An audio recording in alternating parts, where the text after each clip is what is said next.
iniciamos esse programa Rede Fé e Política, nesse espaço da TV Agir. A Fé e Política utiliza esse espaço como um instrumento para a divulgação do trabalho da Fé e Política e como um instrumento de formação. Então, nós temos o folder que foi desenvolvido pela Pastoral. Esse folder está disponível no site, que é www.pastoralfp.com, e nesse site vocês podem baixar esse folder que eu estou utilizando aqui ou solicitar o papel impresso. Então, a Pastoral está apoiada num tripé, que é a formação constante dos seus membros, a oração e a ação. Hoje eu vou falar um pouquinho sobre a oração. O trabalho Fé e Política, ele parte da fé, a partir do conhecimento da Palavra de Deus, o envolvimento e o comprometimento nas questões políticas que nos envolvem. Então, partindo da Palavra de Deus, os membros da Fé e Política se fortalecem nessa caminhada a partir da leitura orante e vai reforçar isso em retiros que são programados anualmente, em momentos de oração no início de cada reunião da pastoral, em momentos de oração individualmente, sempre iluminados e apoiados pelo próprio Cristo. Então, quando a gente tem o relato da multiplicação dos pães no Evangelho de Marcos, terminada a multiplicação, quando a multidão foi despedida, Jesus pediu que os discípulos entrassem na barca e eles foram para o outro lado de Betsaída. E aí ele subiu ao monte para rezar. Esse é um dos exemplos quando ele sobe ao monte para rezar. E quantas vezes a gente é convidado nessa situação do dia a dia a subir ao monte para rezar. Então, no versículo 46 do capítulo 6, a gente tem essa relação que é algo que alimenta o trabalho da pastoral nesse pilar importantíssimo que é a oração. No programa de hoje, a gente quer explicar um pouco mais e tematizar a questão da participação política. Então, para entender a participação política como direito, o Pedro Aguerre, que é sociólogo, professor da PUC, professor da Escola de Governo e nosso valioso colaborador aqui da Pastoral Fé e Política, ele vem nos ajudar a entender melhor essa temática da participação política. Seja bem-vindo, Pedro. Nos ajude a compreender esse tema. Muito obrigado. É um prazer estar aqui na TV Agir, neste programa de hoje. E comumente eu tenho tratado temas de realidade social, mas eu vou tentar contribuir também em temas relacionados à vida política, participação política e à democracia e à participação dos cidadãos. Vamos falar de participação política como um direito dos cidadãos.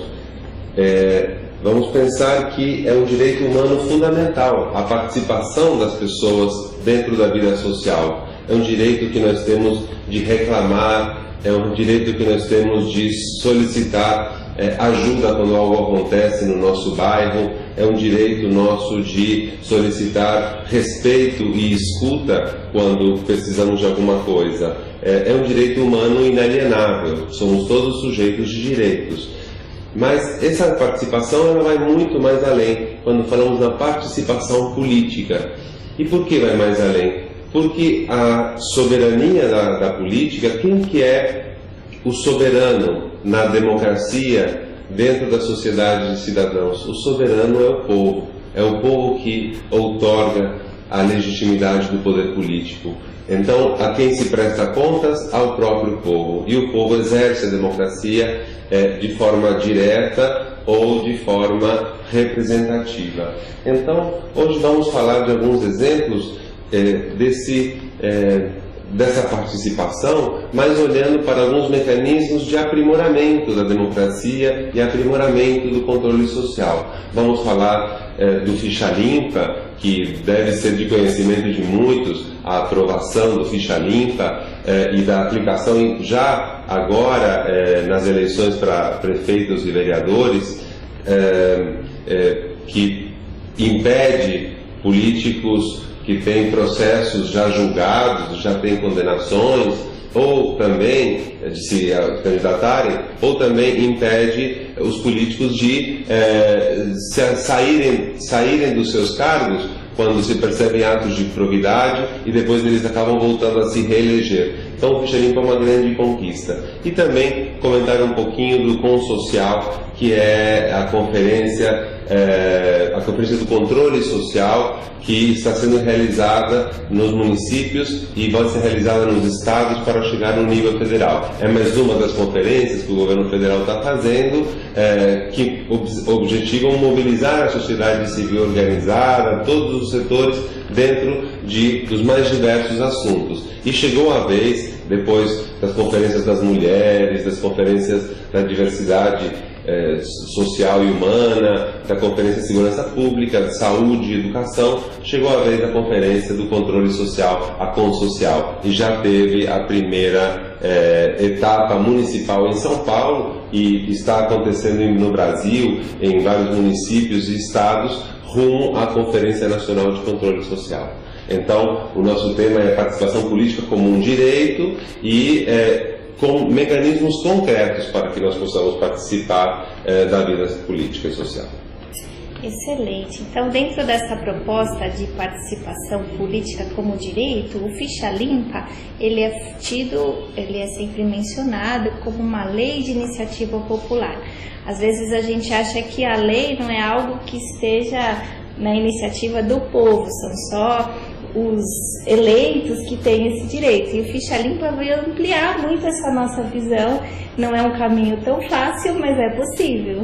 De fato, Márcia, o Ficha Limpa é um exemplo extraordinário, porque ele é o resultado de um processo de coleta de assinaturas, de 1,5 milhão de assinaturas, e também de 1,5 milhão de moções de apoio de internautas ao Ficha Limpa.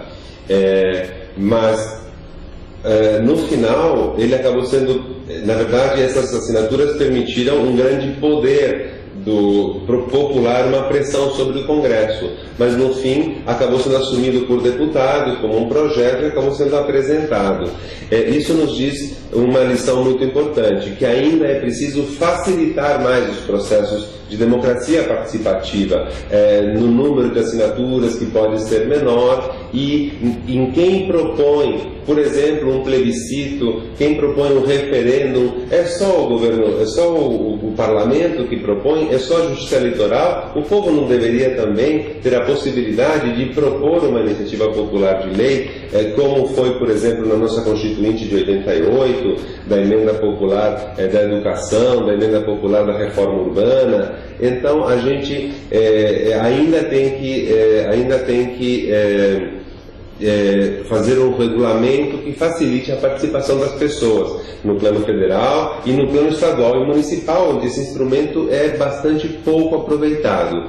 Mesmo assim, o Ficha Limpa foi votado por unanimidade, foi sancionado pelo presidente Lula à época, e isso foi extremamente importante, e depois foi para o Supremo Tribunal Federal. E a notícia é que o Supremo Tribunal Federal, depois de 2 anos e uma primeira votação complicada, finalmente, com maioria de votos, aprovou o Ficha Limpa. E como dizíamos antes, com aquela dupla característica de impedir que se candidatem pessoas que estão processadas e que têm um processo em segunda instância ou um processo criminal, elas não podem se candidatar. E também não podem se afastar do cargo em caso de assuntos de improbidade, renunciando ao cargo e depois buscando se reeleger de novo, como nós temos a memória de deputados que recentemente se afastaram para retornar nas eleições seguintes. Então, o Ficha Limpa representa uma grande novidade na cena política, já vai ser aplicado agora nas eleições municipais de outubro deste ano. Agora, acho que é importante dizer que todo o movimento de combate à corrupção eleitoral, todos os grupos que se mobilizaram em torno dessa bandeira e dessa pauta, a CNBB, etc., ainda acham que esse é o começo de um caminho. E Uma das pautas que tem sido muito enfatizada é a pauta do financiamento público das campanhas. A gente tem que começar a olhar para a forma como os políticos chegam ao poder, para que essa forma seja o mais legítima possível e atendendo aos interesses populares. Ou seja, que se impeça o político de ter compromissos firmados com grupos particulares. Isso não impede alguém de financiar, mas de uma forma aberta, com o principal financiamento saindo do poder público. Isso seria uma conquista muito importante para garantir a qualidade dos parlamentares e a qualidade do nosso parlamento. Então, acho que esse processo do Ficha Limpa ele vai ter grande resultado, vai ser um assunto que vai ser muito debatido, mas ele vai ser debatido na perspectiva de lograr outros avanços, com certeza. Então, Pedro, eu queria que você explicasse dois aspectos dessa história. O Ficha Limpa ele começou com essas assinaturas e aí ele foi para o Supremo, mas essas entidades todas que se organizaram para coletar as assinaturas, elas foram muito persistentes nesse processo do Supremo. No primeiro não, elas não aceitaram aquele não de bom grado e aí elas se mantiveram com vários instrumentos, com várias sanções para que pudesse voltar à pauta do Supremo e finalmente ter essa decisão agora no início de 2012. Então eu queria que você explicasse melhor esse caminho, né? Porque me parece que 2008 ou 2009, não sei, foi a primeira vez que chegou lá no Supremo e desde então passou acho que 10, 11 vezes em pauta esse assunto.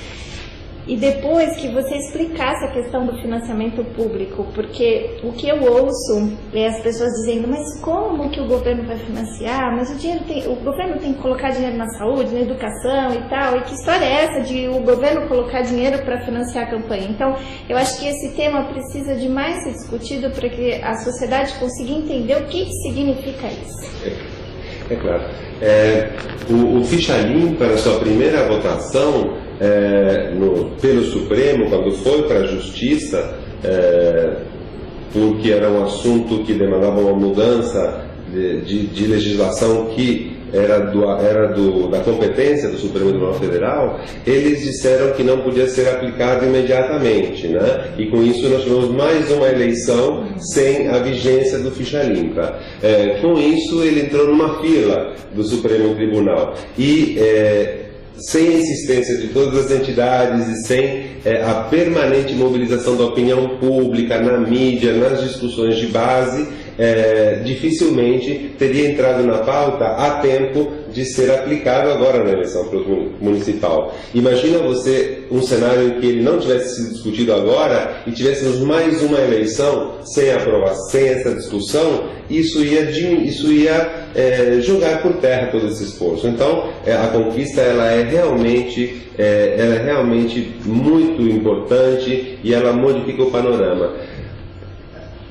Há que se fazer justiça também de que há outras iniciativas importantes que somam nessa direção. Recentemente foi aprovada a Lei da Transparência das Informações no Senado, que obriga, e isso vai ser recentemente regulamentado, a publicação das informações, a que os orçamentos públicos sejam mais fáceis de entender pelas pessoas, a que os gestores prestem contas à população. Outro exemplo, além da lei das informações, é o exemplo do plano de metas. São Paulo elaborou um plano de metas a partir de uma votação que modificou a lei orgânica do município e esses esforços teve uma presença muito importante da Rede Nossa São Paulo nessa discussão e um grande grupo de pessoas, foi elaborado pelo Paulo Lomar essa legislação e agora está no nível federal tramitando, exigindo o plano de metas no nível federal, estadual e municipal. Então,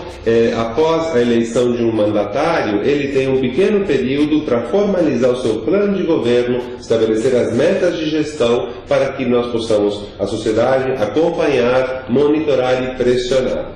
Hoje, olhando para o município, nós temos no plano de metas um forte instrumento para dizer aquilo que não foi devidamente cumprido e também, evidentemente, reconhecer as coisas que vão sendo cumpridas pelos parlamentares. Mas as avaliações do Plano de Metas de São Paulo mostraram que alguns assuntos que para a sociedade civil são fundamentais tiveram pouco avanço, como, por exemplo, a democracia participativa, o Conselho de Representantes, que havia um compromisso de fazer nas subprefeituras, e, por exemplo, metas de atendimento, por exemplo, na questão de creches, que ficou muito aquém do que estava proposto. Aliás, estava proposto o atendimento total à faixa da pré-escola, e continuamos com um déficit monumental e com uma exigência da sociedade de que se amplie esse investimento público aqui no município de São Paulo.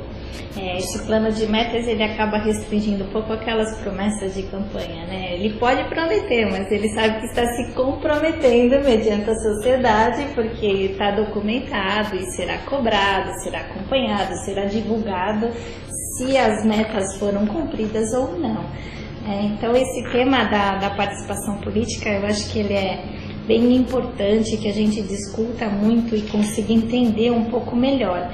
Então, a gente encerra esse bloco, e no próximo, Pedro, a gente poderia retomar a questão do controle social que você mencionou no início, para que a gente consiga entender essa temática. Perfeito. Obrigado.